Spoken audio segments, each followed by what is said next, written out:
Welcome to this Good Friday thought for the day. The set reading is the whole of John 18 and 19, but I'm just going to read a part of it, John 19, 17 to 30. The soldiers took charge of Jesus. Carrying his own cross, he went out to the place of the skull, which in Aramaic is called Golgotha. Here they crucified him, and with him 2 others, one on each side, and Jesus in the middle. Pilate had a notice prepared and fastened to the cross. It read, "Jesus of Nazareth, the King of the Jews." Many of the Jews read this sign, for the place where Jesus was crucified was near the city, and the sign was written in Aramaic, Latin, and Greek. The chief priests of the Jews protested to Pilate, "Do not write the King of the Jews, but that this man claimed to be King of the Jews." Pilate answered, "What I have written, I have written."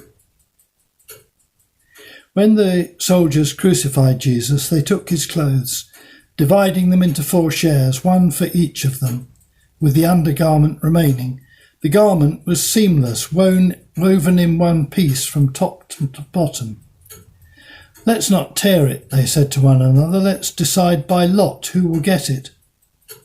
This happened that the scripture might be fulfilled, which said, "They divided my garments among them and cast lots for my clothing." So this is what the soldiers did.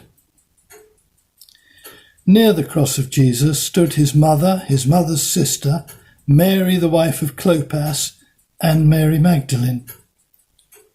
When Jesus saw his mother there and the disciple whom he loved standing nearby, he said to his mother, "Dear woman, here is your son," and to the disciple, "Here is your mother."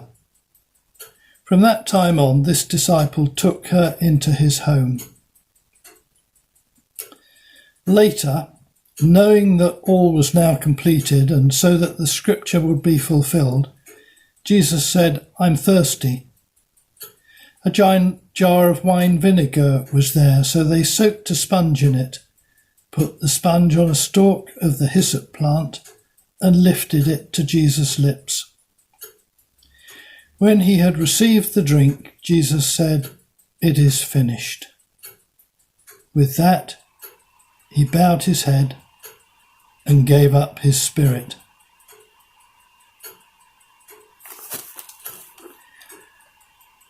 Last April, we had the great privilege of spending 2 weeks with Kathy and Christopher Ogilvie-Thompson travelling around in the Holy Land. There is nothing to compare with being there to help you think about the events in Jesus' life. We went and saw the place where Jesus was tried by Pilate, and saw the game incised in the paving where the Roman soldiers gambled as they did for Jesus' clothing. We walked the way Jesus carried his cross to the extraordinary Church of the Holy Sepulchre, which is believed to house both Golgotha and Joseph's tomb. On this day, we meditate on that last journey of Jesus, carrying his cross to his crucifixion. Each gospel writer adds a little to the scene so that we build up a picture in our minds. We can picture the characters in the story, and as we do so, perhaps we place ourselves within the story, identify with aspects of their attitudes, their emotions, their behaviour, and their actions.